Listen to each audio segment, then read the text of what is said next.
My name is John Wedger. I'm a retired Metropolitan Police detective.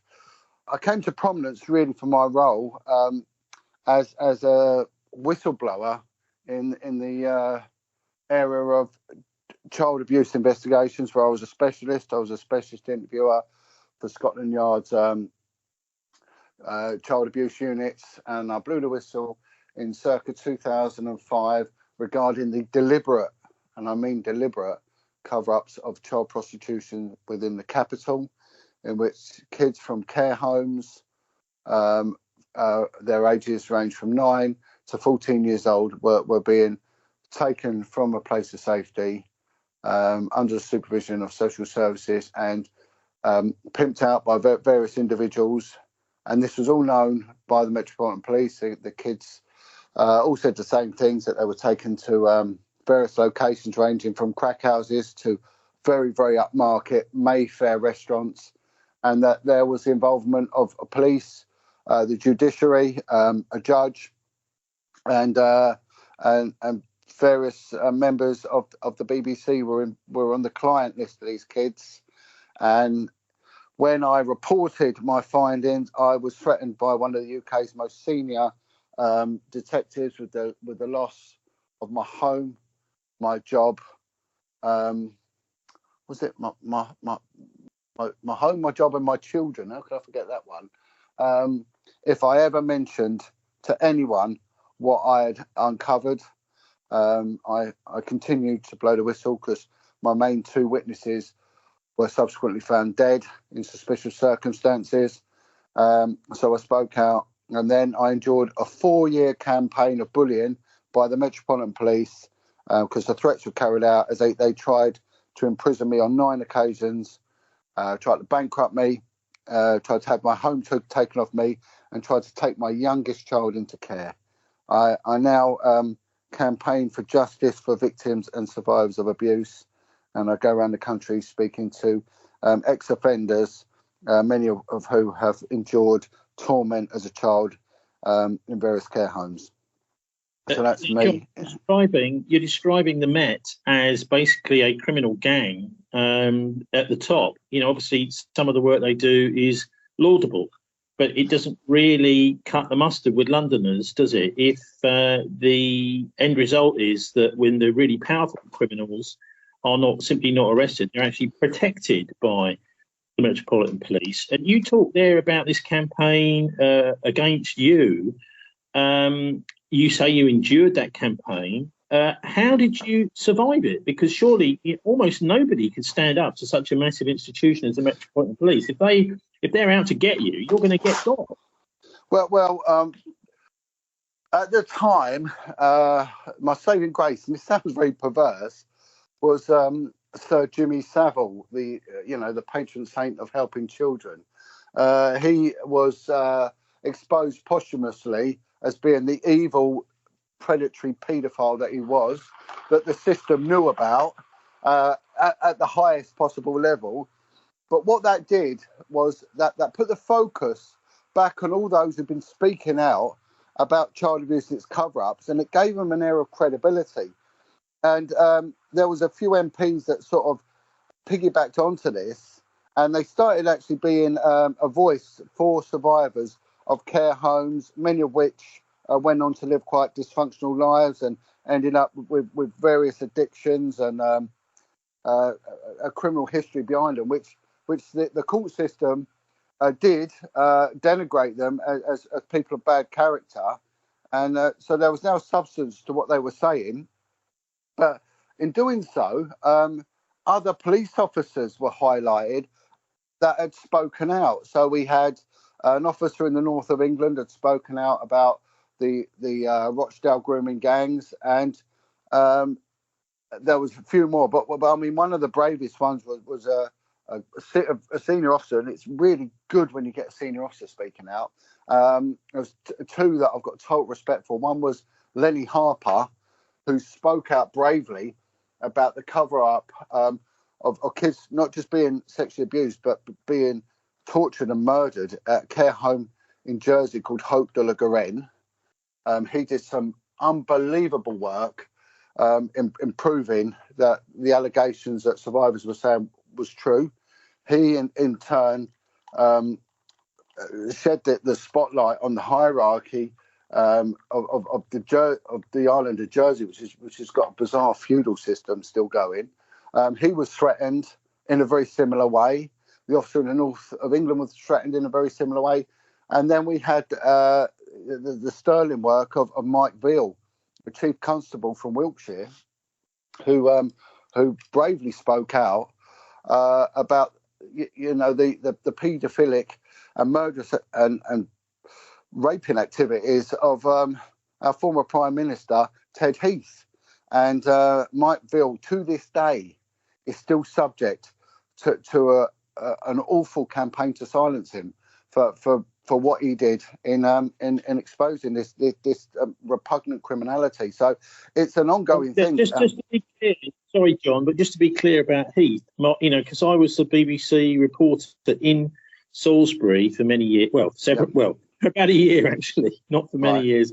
But that's where Heath was living. My information from people who were not sympathetic to, but quite close to Ted Heath through the sailing community was he wasn't interested in underage kids. I mean, in other words, before puberty, but he had a real penchant for sort of 13, 14-year-old boys. And this isn't really classed specifically as paedophilia, but it certainly is, sexual abuse of underage children. But anyway, let's just try and unpick some of this, because how is it that the establishment is able to get away with this sort of thing?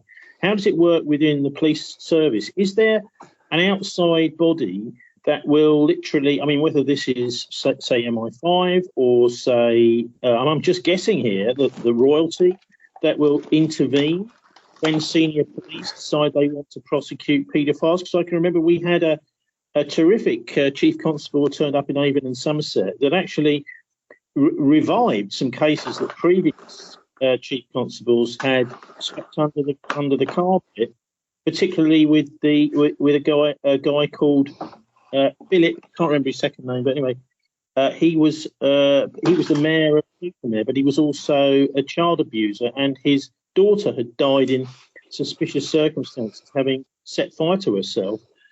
So where is it? What happens when a senior police officer actually thinks to themselves, well, actually, I'd rather like to prosecute this very senior public figure because they're abusing children? Well, I can't answer for senior officers because I never made it that high. I can say it from a foot soldier on a detective on the coalface level, that you work for a disciplined service, so it's very, very structured, disciplined, and you obey orders, and that is that is the overarching tenet. You will obey orders, and so you become answerable to the first line of management, which will be your inspector. And then if it gets past there, then it goes up the food chain. I was intercepted at a very, very low level. I was intercepted by a detective inspector who said, you can't put this out. This can't happen. And I continued because I ignored him because I had no respect for him. And it then went up to chief superintendent. And it goes above that. And it does go above that. What we saw was whatever people's views on it was, we had the IICSA, the independent investigation into child sexual abuse, which was born out of the allegations that were flooding out regarding Savile and Co., politicians and all sorts. So we had the Elm Guest House, we had a whole plethora of these scandals that came out at the same time, or they came to notice at the same time, because there's been a lot of survivor groups have been speaking and shouting from the highest level for many, many years, and nothing is done. So when the public make a complaint, they're easily silenced. They're just told, yeah, we're looking at it, we'll get back to you. And if they pursue it any further, they're basically told to shut up. But when an officer like myself, Lenny Harper and Mike Veal, especially Mike Veal being the chief constable, and bear in mind, Mike Veal openly stated on Sky News that there was evidence linking Ted Heath to Satanism. So let's get that right as well, and that was openly declared. That it becomes a problem for the system if, for whatever reason, and I don't think we will ever know what these reasons are until there is a full disclosure after the 100-year rule and stuff like that gets implemented, because D notices come in. Now, one of the explanations might be that the information that people like myself and others had could be politically damaging, politically destabilizing for the United Kingdom and its overseas territories. And in saying that, what I mean is that the people that are utilising the children for their paedophilic means could be people that are caught up in our establishment, our decision-making elite. Now, if that is the case, then these people are going to be open to blackmail. And we recently saw a speech made by Vladimir Putin when he alluded to the fact that the US and the UK political elite are paedophiles. Now, he might or might not be right on that one. I would say that information that I'd received would sort of go to proving that some of what he's saying is correct. Now, years ago, if someone was having an affair and they were a politician, they become a risk, because they could be coerced into making wrongful decisions by means of blackmail. Because years ago, when we had a Christian moralistic society, to have an extramarital affair was frowned upon. It was appalling. It was disgusting. Then people had affairs, and it didn't really matter because standards went down. The other thing was it was illegal to be a homosexual. So when you got a politician that was a homosexual, he could then be conned, or he could face imprisonment, or coerced by a foreign power or whatever, with threats to exposure. So that was a lever. But now the law's changed, and that's no longer the case. Cocaine, again, we've had many politicians been exposed for sniffing cocaine. We even had our Prime Minister, it came out, and he admitted it, that he'd stuck his penis into the head of a dead pig, and nothing's done about it because it doesn't matter. Whereas paedophilia is still that last hurdle that society refuses to overcome. It's still, and rightly so, seen as an abhorrent crime, and it is an abhorrent crime. It's a crime that destroys lives, whatever age it is. If the law says under 16, then under 16 for a reason. And whether Ted Heath is abusing 12, 14-year-old boys, it's perverse, it's illegal, and it's wrong, and it's damaging to them children. So however they want to justify that one, I don't know. So you get the intelligence services. It is their job to prevent anything which could cause political, economic or financial instability of our nation. And they come in and they serve what's known as D notices, which are defence notices, which are a tool used by the military intelligence. They're not a civilian tool. The police have nothing to do with D notices. It's not for the civilians. So it's a military weapon that was brought in circa First World War. This loose lips sink ships. I think Churchill was, the instigator of the D notice, and so we've seen it used a lot when it comes to child abuse inquiries, and it has. And I can remember I got a position within the police within intelligence, in which I would be dealing with every single level. Intelligence is graded. It's a tier system, and at the very top is top secret. And the unit I was on would be dealing with top secret information. So I had to undergo the most thorough, intrusive vetting that you could. And during that vetting process, we are all interviewed, and we are given a speech by a senior officer. And they're basically told that if you think there is anything that's going to cause you to fail the vetting, then you can honourably leave now. But if we find out after doing all this work, the situation will be different. So people are given a chance to walk away. And some of the things which would disqualify you would be your sexual activities. And the majority of homosexuals back when I applied for it that applied for vetting were refused, and it was official. And the sergeant was a lesbian. She actually gave a speech, and she said because of the fact that there is a greater propensity for multiple partners, polyamorous relationships, which could cause a lever in some way, an emotional lever, a criminal lever, an economic lever, you will fail vetting. But if you're straight and you're involved in swinging or dating websites, you will fail vetting. You will fail it.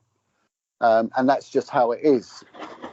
So even on a police level, it is seen as when you have got these sexual proclivities, you have got this private sexual life, which is liberal or perverse. It can be of use to the other side, and this is official. But with the police, if you are caught in these situations and you are in these positions, you're removed from post immediately with immediate effect. When I was on Vice, we worked with prostitutes, and we would be involved in brothel raids and things like that. And some of it, it could be quite sort of high marketplaces, right? But what our superintendent used to say, if anyone is caught in a brothel or seem to go back to these places afterwards for a free massage or whatever, you're removed from post, and you are also going to face discipline. We were not even allowed to enter any late night drinking venues because there's a chance that it could influence us. So they were strict. Now a politician can commit a crime and go to prison for a sentence one day less than a year, and keep their job, remain in post, whereas police can't. So the fact that these cover-ups occur would indicate, in my opinion and my experience, that there's someone high up, preferably politically involved, and that would be the need for a cover-up. Yeah, well, I wonder if the situation is still the same now, John. I mean, was it 20 years or so since you were bullied out of the Met? Well, I retired, but they bullied me. No two ways about it. But I fought back and I retired. So it was my decision to leave, not theirs, because I'd done absolutely nothing wrong.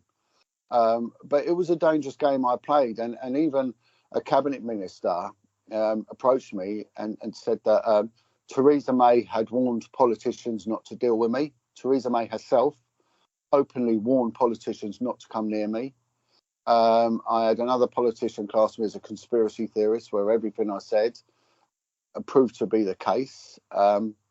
Luckily, the information I had, I got it before the Justice J, the chair of the IICSA, and it became court exhibit, so they couldn't sanitize that information. And as a result of my information, that 5 points of law regarding safeguarding and edifying safeguarding for children are now in place and have to be adhered to by social services and the police alone.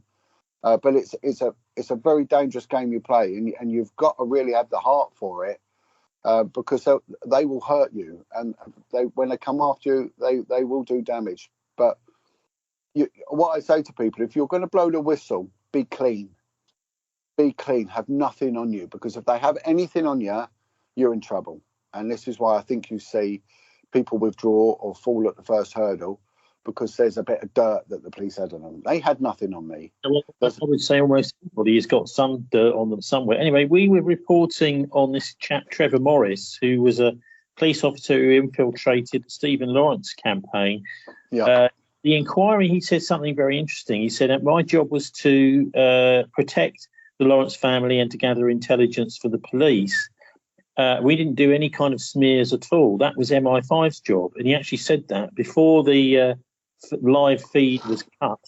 And the chair of the inquiry stated an hour later, when it resumed, that bit would be struck from the record. But thankfully, it was actually on the live recording, where he was saying that was the job of. So anyway, I suppose what I'm saying here is that you've got a rather seedy world, haven't you, of these police infiltrating legitimate groups, but also of recruiting these participant informants, haven't you?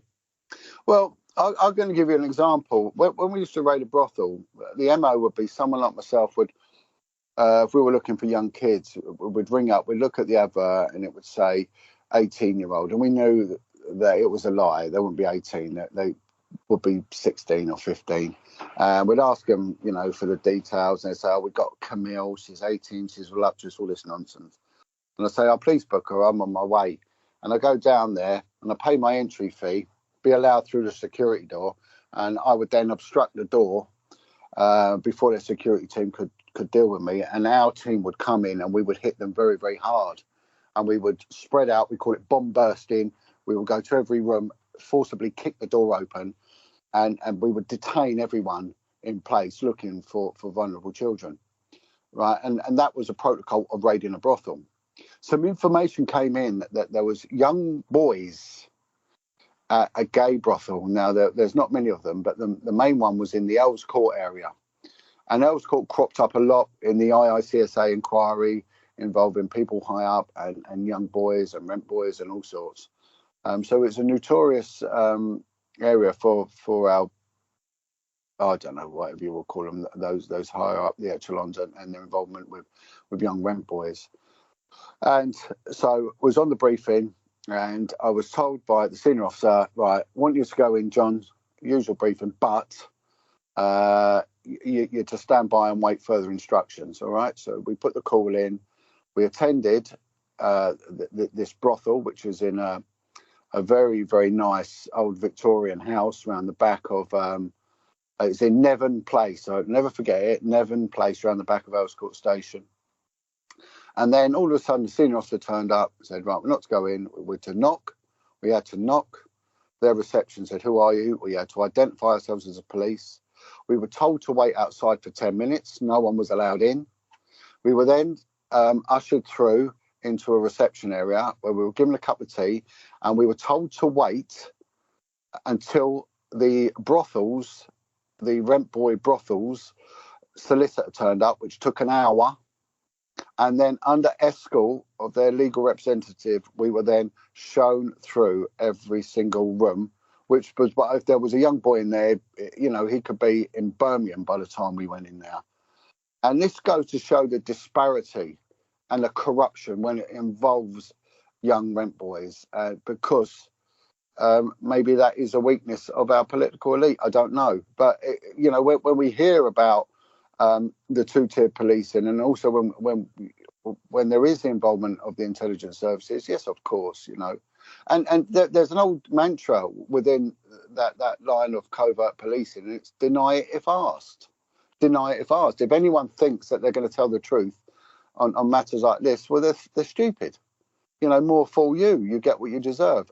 A mouthful of lies, and them lies will precipitate down from the top. And that is a truth. And this is from someone who has lived it.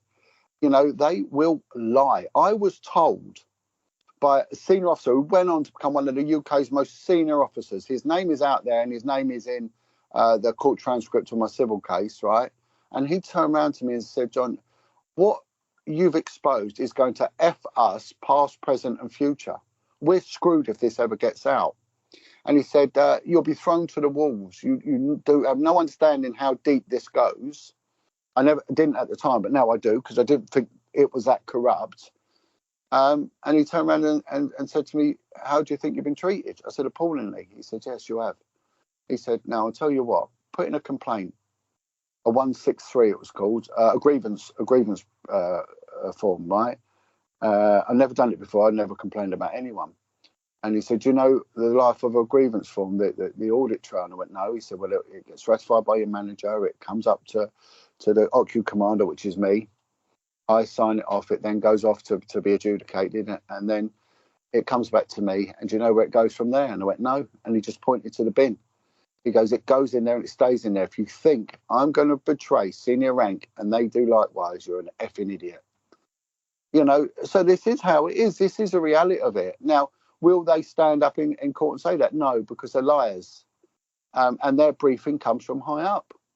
And so, yeah, but I mean, one of the problems at the moment is that there are lots of, as come out in this Spike Ops hearing, there are a lot of these informants, not just police officers in these organisations.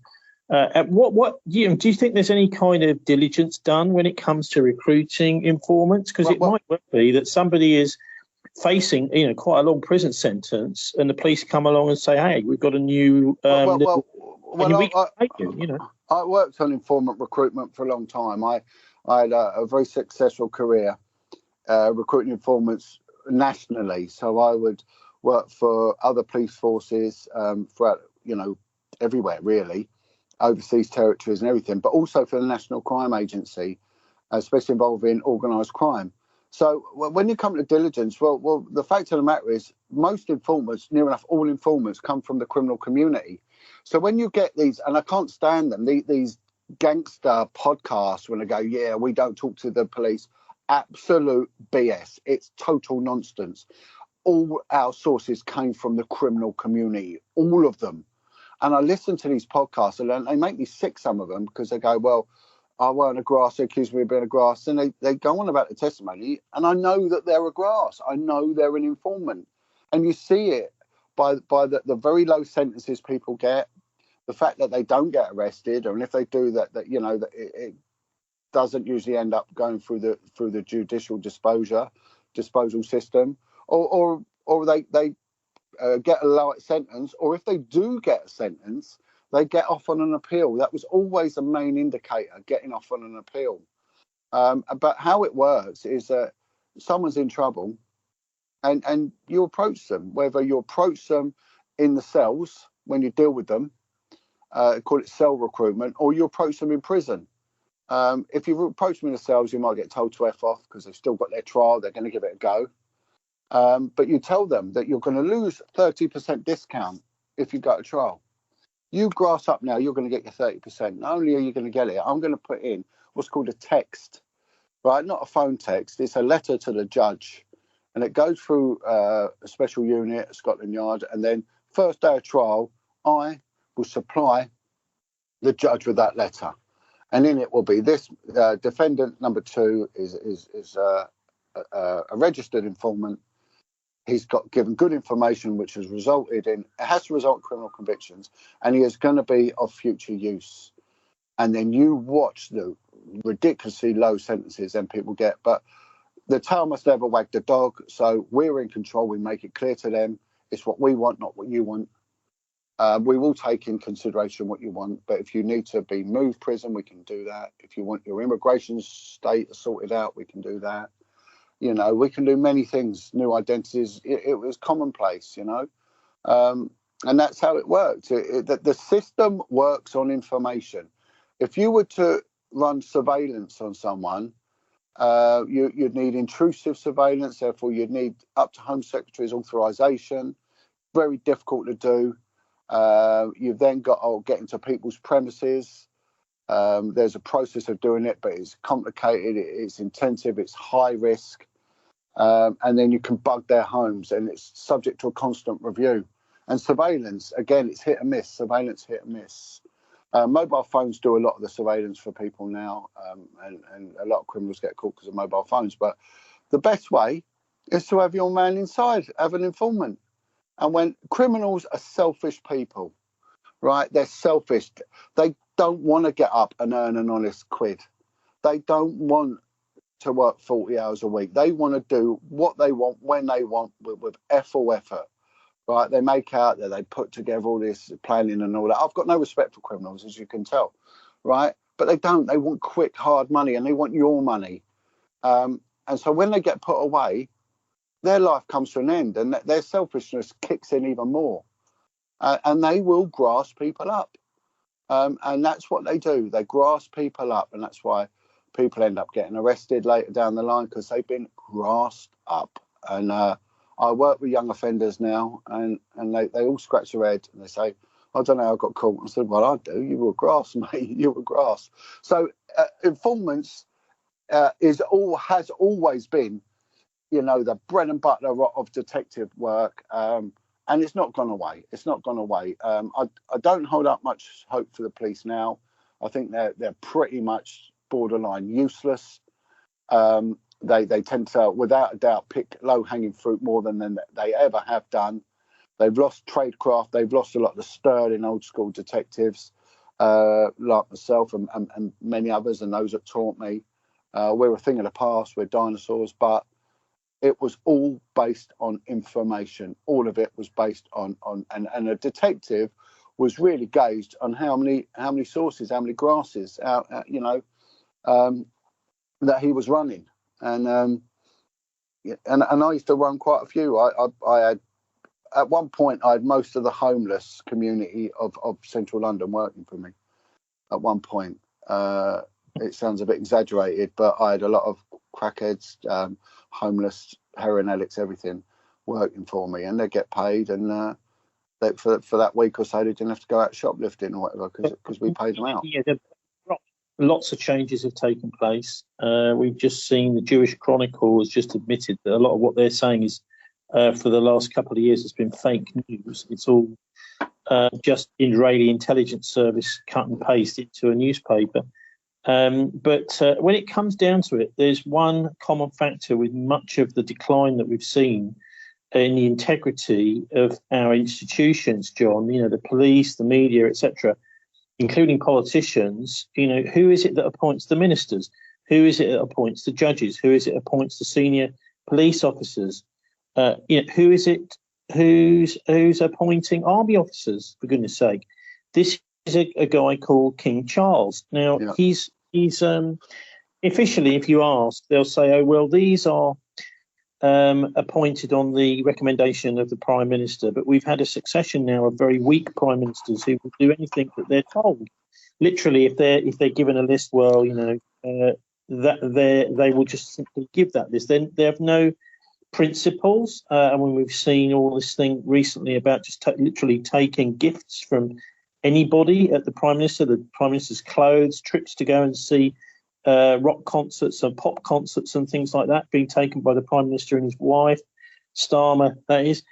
So what do you make of Charles, his role? Because we've had this changeover, haven't we, between him and Elizabeth? Do you think there's really been any change in character at all? Massively. And so one thing the public need to understand is if we got a right-wing government, the judiciary, the Attorney Generals will be right-wing leaning. And when the left gets in, they get replaced with left-wing leaning. And that's how it's always been. So you would always have a political bias when a different side of politics gets in. And that's how it's always been. And ultimately, the Crown is there to hire and fire, but they will come under, the representations of those lower down. So our whole judiciary would have changed the moment Starmer got in there. And of course, we saw that with what's happening with people going away for offences that a couple of years ago, even a couple of weeks ago, they would have got penalty charge notices for.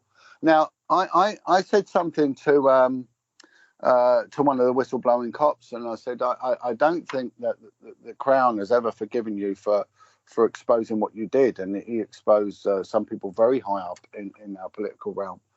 And I said, if Charles, I refer to him as sausage fingers. I said, if sausage fingers gets in, I said, he's going to come for us lot. And straight away, we started seeing cases reopened on victims and survivors who made allegations. They went back and they started attacking the bravest police officer I've ever met, which is Mike Veal, who exposed Ted Heath, where people weren't going to believe what he was involved in, and now they do. He come under a renewed attack the moment Charles got in. That's not by accident. I think my opinion of Charles is a very, very damaged, nefarious individual indeed. And I think Queen Elizabeth, there a lot of people within the military and her Crown servants on the civilian side, such as the police, did have a lot of respect for her, and I think they did.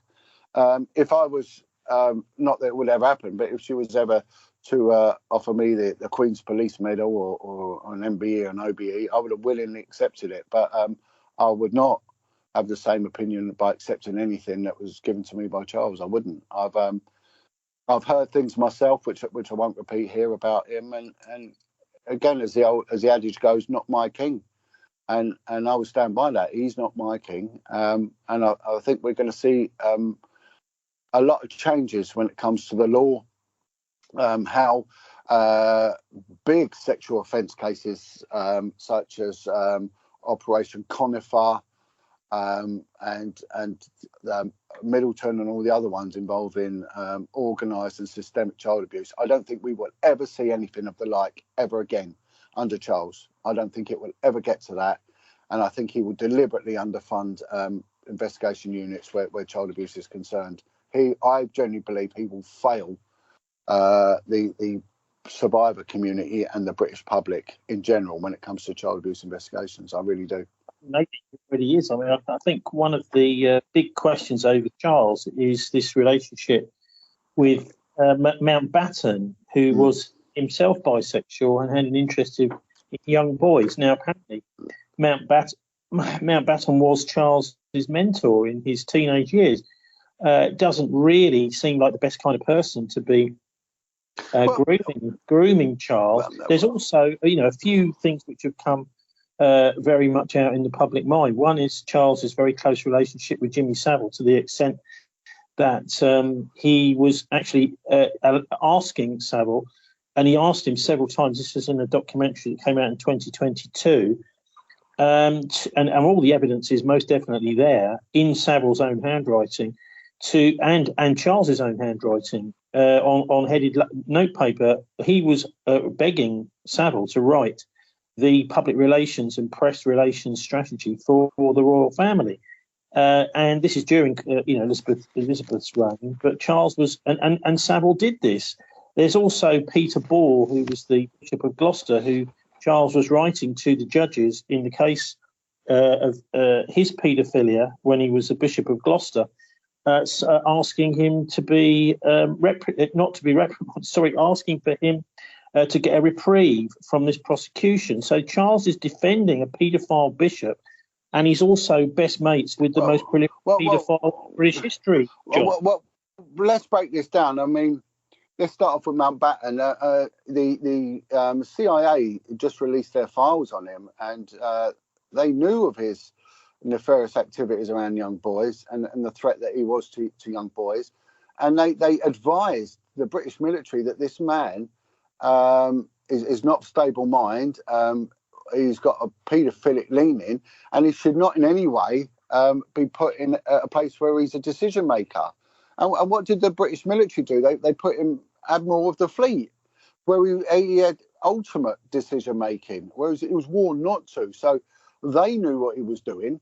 So you can't tell me our people didn't know what we were doing. But if we move then on to Bishop Ball, I mean, as a result of Bishop Ball, one young man killed himself. He was doing the most evil punishment to anyone under his pupillage. He was a typical paedophile. He was a deceiver. He would tell these young boys that came under his jurisdiction that they needed to suffer as of Lord Jesus Christ, and he would then say we need to be in a place of redemption and humiliation. And what he was doing was whipping them, severely beating them, and then buggering them. And one young man killed himself. So, in my opinion, he's a vicarious murderer. But not only did Charles protect him for 16 years at his royal residence, with all these allegations going on, Charles went on to denigrate the victims and call them liars. Once he was armed with all the information. This man should not be governing our country. He should not be in charge of our judicial system, our lawmakers, our policemen. He should not. This is a man who can't make the right decisions, and his influence is dirty. And same with Savile. I mean, come on. I mean, they all knew what he was doing. But all these files get locked away. They get locked away. And one day it will come out, and it'll be. But unfortunately, I think it'll be too late. But I don't really care what people's opinion of the police are. I think we went from having the safest capital city in the world. London was, and why was it? Because we had a police force that on the whole couldn't be corrupted. They were well paid, they were well maintained, they were well disciplined, and they were well present. They were every street corner had a copper on the beat. They got rid of that, and we have got one of the, well, it's an embarrassment, you know, to law and order, what we've got now. It's disgusting. There is no standards. It's just an absolute mess. And they, like the old adage, they couldn't nick themselves shaving unless a crime is backed up upon allegation with audio and visual footage. They do F all. 80% of all reported crimes in the metropolis are instantly written off because they're not instantly provable. Well, that's a police's job to investigate. That's a detective's job to go on a fishing expedition, find the evidence, whether it goes towards or away from a suspect, and then go to work. That's what we pay them for. But they don't do that anymore because they can't do that anymore, and they're not allowed to do it anymore. It's a national disgrace, and they shut down police stations.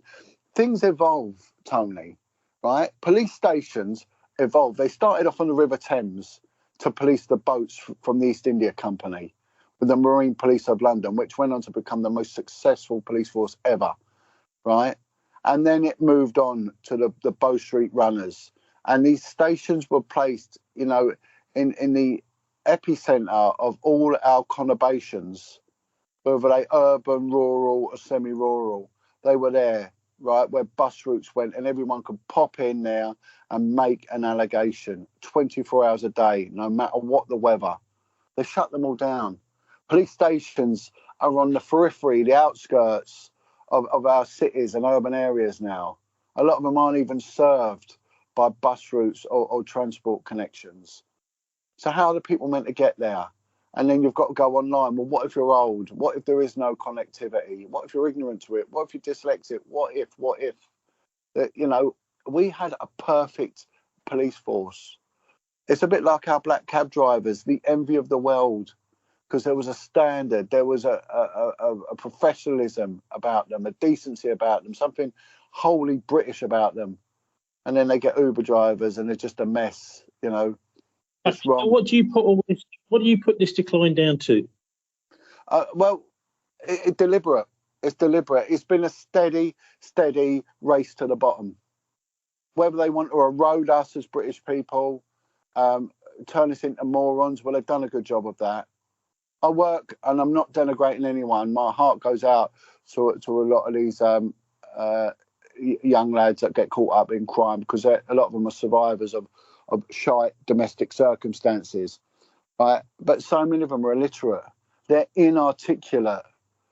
You know, that if the white middle classes of this country knew the state of our young citizens of inner city areas, they'd be horrified. You know, they're borderline moronic, some of them. They can't articulate. They're ignorant. I cannot believe the ignorance of them. You know, one of them the other day didn't even know not where it was. He asked me what was Glasgow, and I couldn't believe it. And I told him it was a city in Scotland. And then he asked me, were there polar bears walking around the streets there? A grown man, you know, and he wasn't even retarded. But that's what he came out with. And it's that they've been failed. It's just a deliberate failing. They've cost cut. I don't know what they've done, but they've deliberately done it because no sane-minded, decent individual would allow this madness that we've got. And it is madness. We've got these young men in the morning are smoking skunk weed, cannabis of such high THC that they become paranoid. My friend, he's a long-term serving officer, probably one of the longest-serving murder squad detectives in the UK, senior officer when he retired, spent all his career investigating murders. He said 80% of the murders in London are committed by young men with cannabis psychosis. It's crazy madness out there. And anyone who tells me cannabis is all right, well, it might have been in the 70s and the 80s when they had very weak resin that they sat round, and I don't know, it's not my thing. But what they're smoking now is mind-blowing madness. And combine that with a young, developing brain, and combine that with someone who comes from trauma anyway, you know, you've got yourself ticking time bombs, and we're seeing that with the stabbings and the murders. If someone gave you Mark Rowley's job, could you turn it round? Is it possible? No, because Mark Rowley, whatever people think of him, he actually came to my assistance. He was an assistant commissioner then, and he overrode Cressida Dick, who I think she's vile. I openly called her a liar in a court case because she did lie. I've got no respect for her, but Mark Rowley actually assisted me. But bear in mind, Mark Rowley, when he walked out of a parliamentary meeting the other day, the other week, the other month, and he grabbed, there's a shock horror, Mark Rowley through a microphone of a journalist, right? Just after the riots had kicked off, Mark Rowley gets summons to this meeting. He turns up at number 10, he goes in, he comes out, and he's a different man coming out as what he went on in. And he gets accosted by a journalist who puts a microphone up his nose, and Rowley just picks it and chucks it. And he picked it and chucked it, not because he's unprofessional, you know, not because he's an idiot, because he's a man who has just experienced the total and utter denigration of the last bit of decency of our police. I guarantee you now, when he was in that meeting, Starmer told him his future and the future of policing, and it went against every sinew of professionalism and high expectations that man had for his force. I reckon he's been dictated to that this is what we're going to be doing now to the public, and I reckon it appalled, disgusted, and horrified Mark Rowley, and that's why he picked that mic up and chucked it. But it's interesting to hear you say that you think that he's maybe trying to do the right thing, but he's been completely blocked by his political masters. Anyway, look, you mentioned there this whole business of the so-called race riots led by Tommy Robinson in his kind of crew, who have been a sort of, they started off as a sort of nationalist group, but then they very quickly turned into an Islamophobic group. And Robinson himself was actually let free the weekend before the riots by the Metropolitan Police and given his passport back. And of course, he immediately fled the country, even though he was due to appear in court. So it seems a bit strange for them to give him his passport. It's almost like saying, here's a quick get out of jail free card. And he went off to Cyprus and then to Israel. What do you make of this Tommy Robinson character? I mean, it's a pseudonym anyway, isn't it? His name. I don't know him personally. He's got a huge following, and he has. In respect to that, I would have thought when I first started my campaigning, I got a lot of backing. A huge amount of backing, and I started getting approached by various organisations, from biker gangs to veterans, to Black Cab Driving Association, to the Fire Brigade Association, a lot of survivor groups of care homes, and we decided to have like a protest regarding no more cover-ups and everything else. And I was approached by the intelligence services and told, no, you're not doing it. Right now, I fought the police and I stood my ground with the police, but I'm not fighting the intelligence services. It's not happening. And what they said to me is that you get very, very popular, right? Okay, you're an honourable man and everything else, but enough's enough, because I could potentially politically sway a percentage of the community, of the society, or whatever. And it was basically put in my ballpark, don't really mess with us. So I would have thought that he will be very much on the radar of the intelligence services. Whatever his relationship with them is, I don't know. And a lot of the people that spoke at these rallies, from what happened afterwards, when they started arresting, it all seemed to coincide with each other, didn't it? And then when he left the country, there was this awful stabbing, the murders up in Southport, and then these riots kicked off, and then the police just went round dragging everyone in. And I put a warning out. I said, anyone who's had anything to do with this, you're going to get hit, and you're going to get hit incredibly hard. Now, I would have thought that they will be transcribing the speeches of anyone who's given a talk at these rallies to see if there is anything in any way in which is inflammatory or aiding and abetting, counselling or procuring race hate or Islamophobia or anti-Semitism or whatever it might be, and they'll come after them. So I don't know. It's not my flavour, Tony. It's not my flavour. I've turned up at a couple of these venues, and they've been peaceful enough, but there is an undercurrent, an undertone in it with some of the people who attend these things, which is one of violence. You know, you can see that. I know that the police have monitored him for a very, very long time. It's a difficult one because I was on a unit. We all got seconded in when the 2012 from 2010 to 2012 there was a huge swathe of disorder and riots. It started off with the student riots, I think, of 2010, and then it went on to like the inner city riots and the Mark Duggan riots circa 2011, 2012. So they dragged about 80 detectives in, and we just got, against our will, shoved into this covert unit of investigating public disorder. And we were given just unlimited resources. We were given 24-hour personal access to barristers and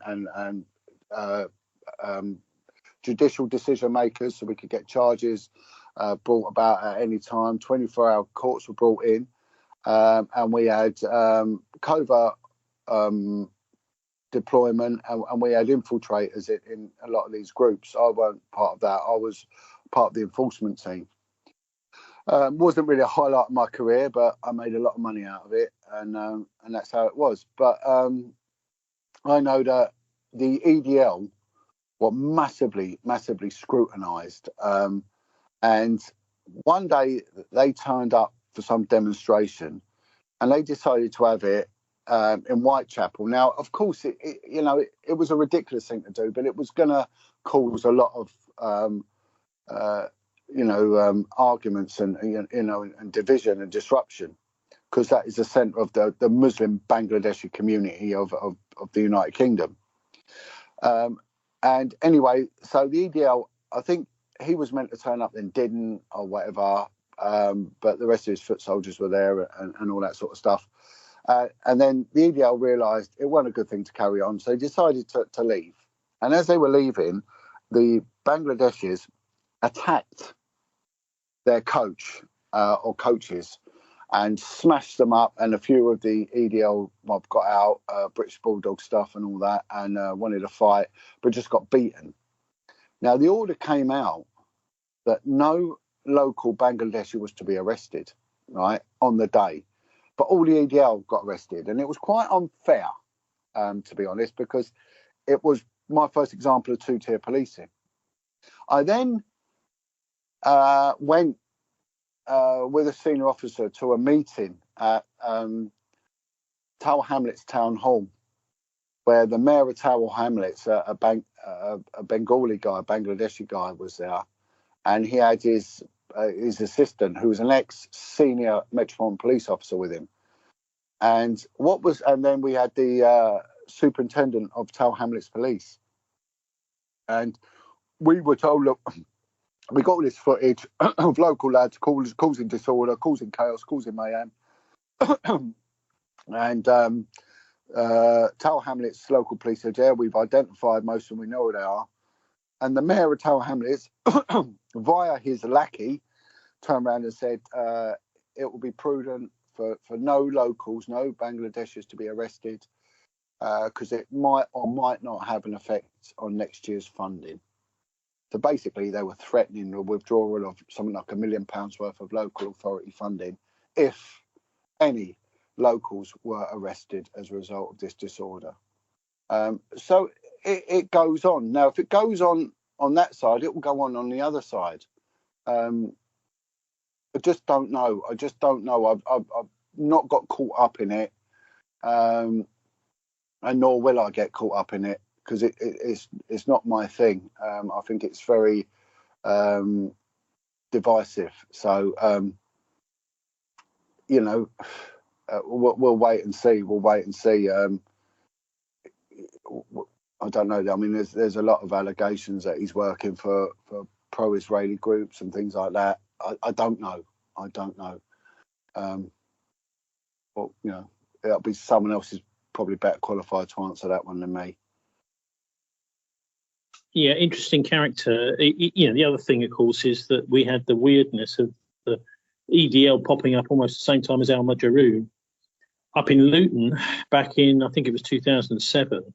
And we had also Nick Griffin and his allegations that the BNP was also approached by American funders saying, well, we would like to fund British nationalism, the BNP in this case, but you will have to stop criticising the banking system. And of course, for example, the Islamic Republic of Iran do arrest bankers. They most definitely do. And some of them get capital sentences in Iran for, basically cheating the banking system. That doesn't really happen in Britain or the United States anymore. One does wonder about whether or not British nationalism generally has been hijacked into becoming this kind of Islamophobic. The other thing is, and I'm going to tell you now, as someone who used to do it, if someone gets arrested involved in this being an instigator of it or a mouthpiece for it, and they go to prison, I pretty much guarantee they'll get a visit from Special Branch, from a source recruitment team like I was, and maybe they'll offer them a deal. But I'm telling you what, we used to do it all the time. Now, I never did it in respect to political disorder and things like that, but I definitely did it when it came to organised criminality,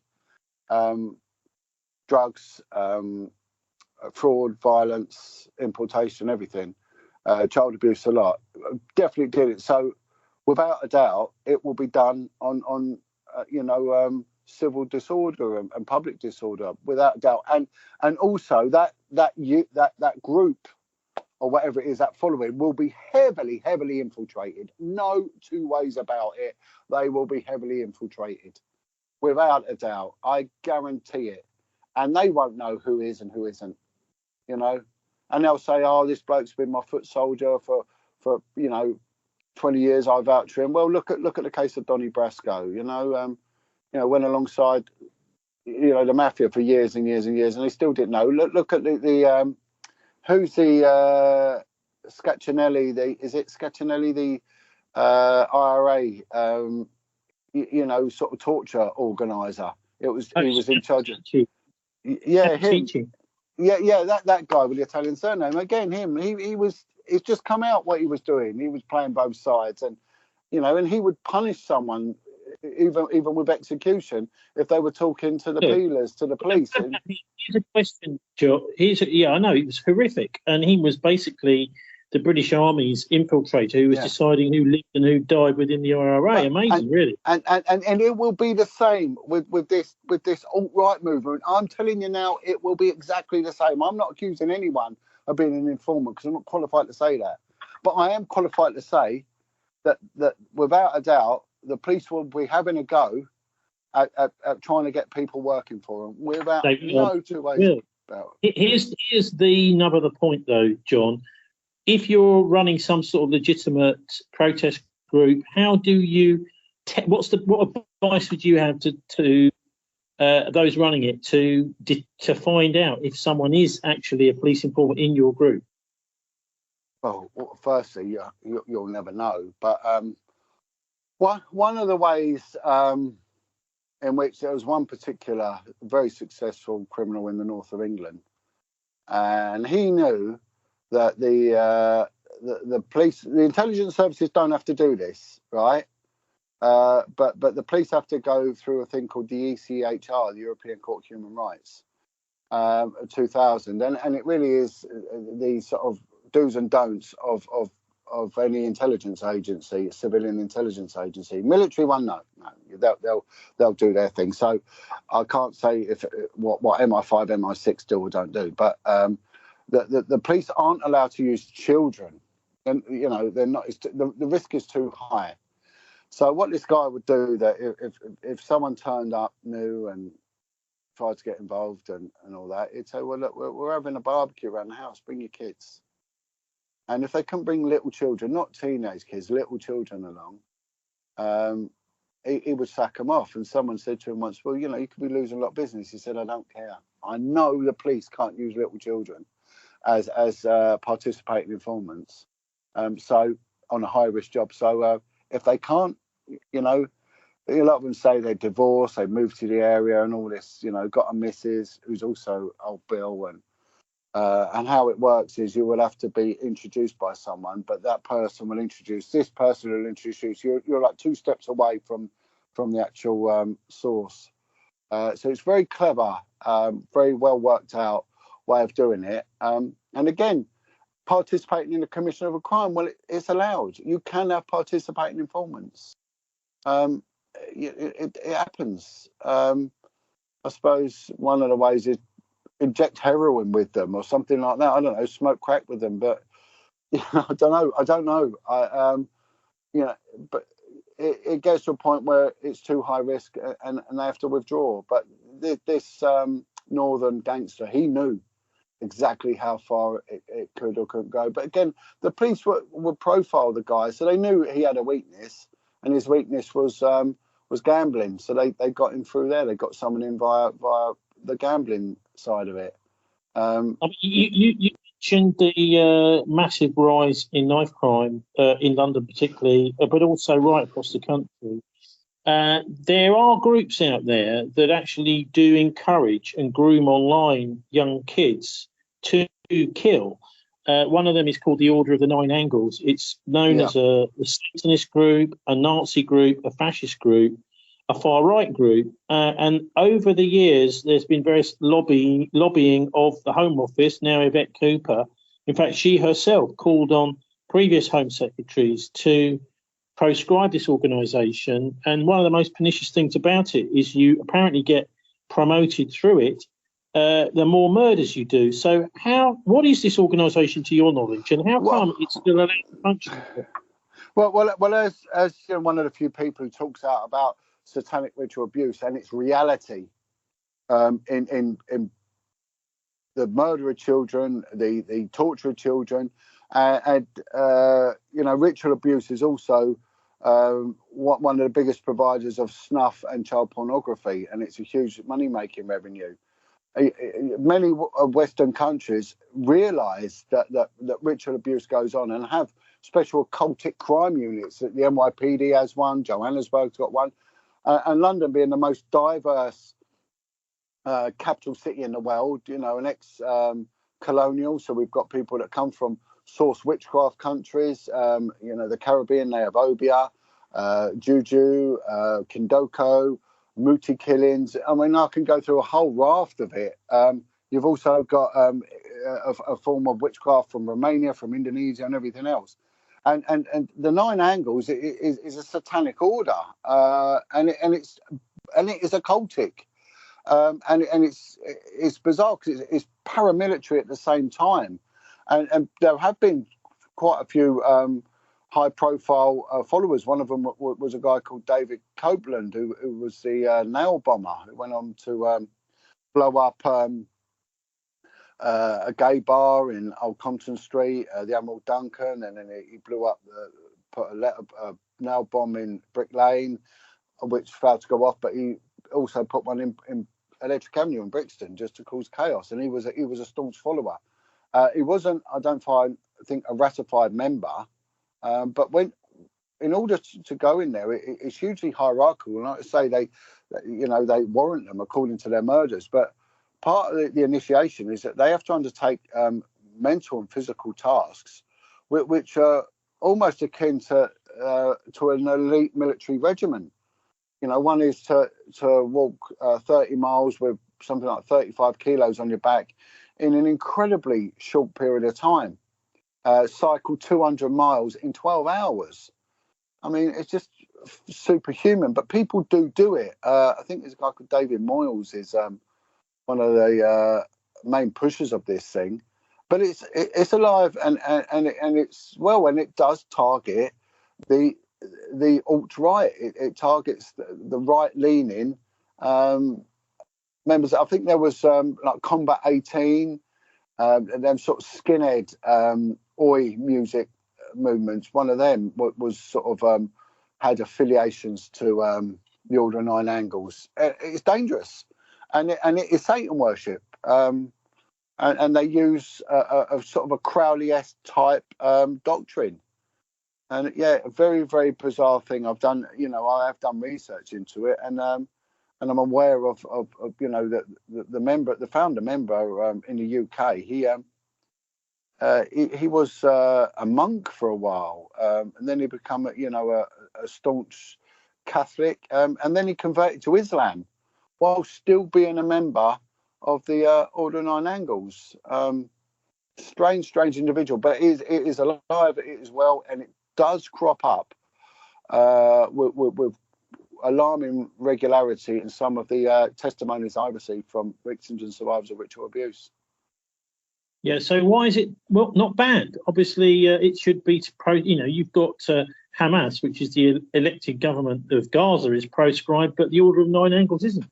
Yeah, I know. It's alarming. It should be, and it just goes to show the lackluster approach and I suppose the deliberate ignorance, the cognitive dissonance of our cabinet ministers not to accept that this sort of occultic fanaticism goes on, and it's frightening, and it does go on. It really does go on, and like most things, it's occultic, it's covert, it's hidden. It's not going to smack you in the face, but it is there. And it has already gone. I mean, the reason it doesn't smack you in the face, what amazes me is all the billions of pounds poured into the London press. There's hardly a mention of it ever. Anyway, look, John, if people are interested in following your work, whereabouts do you most regularly pop up? Where can they find you? I do a regular show with Sean Atwood on. Sean Atwood show on a Tuesday, do a crime theory on a Thursday night. I used to do quite a regular little podcast myself, but sounds a bit horrible, but I started dealing with a lot of people with profound mental health problems, and they ended up treating me like their unpaid counsellor, and when I didn't do what they wanted, they turned on me and all sorts. So I sort of withdrew from public life a little bit, but I do appear. The thing with mental health is when you help people who are mentally ill, you will find yourself quite often at the brunt Yes. of their anger, which is mental illness. It is, yeah, and that's the sad thing. It was projection. They would blame me, and then I'd be accused of working for the government, and and all sorts of things. That John Wedger works for MI5, and so if only I did, I'd be gaining 2 pensions by now. But Well, look, the normal social media. I do crop up. I'm on Facebook. I'm on TikTok, and I do I pop up every now and then. Someone said, be like a submarine, every now and then come up for a little while, then go back under. So I'm sort of head jogging at the moment. I'm keeping my head down, but I will be making a burst of public appearances in the very near future. And I'm in the process of writing a book, so I'll be bringing out an autobiography soon, all about police cover-ups, police corruption, and the extent that the police and the government will go to shut things up. And try and do it in a non-conspiratorial way, because there are good police officers out there, there are good politicians out there. It's not all lost, but it's just very precarious, sort of heartbreaking times at the moment. Okay, John Wedger, thanks very much for joining us. God bless you. Thanks ever so much, Tony.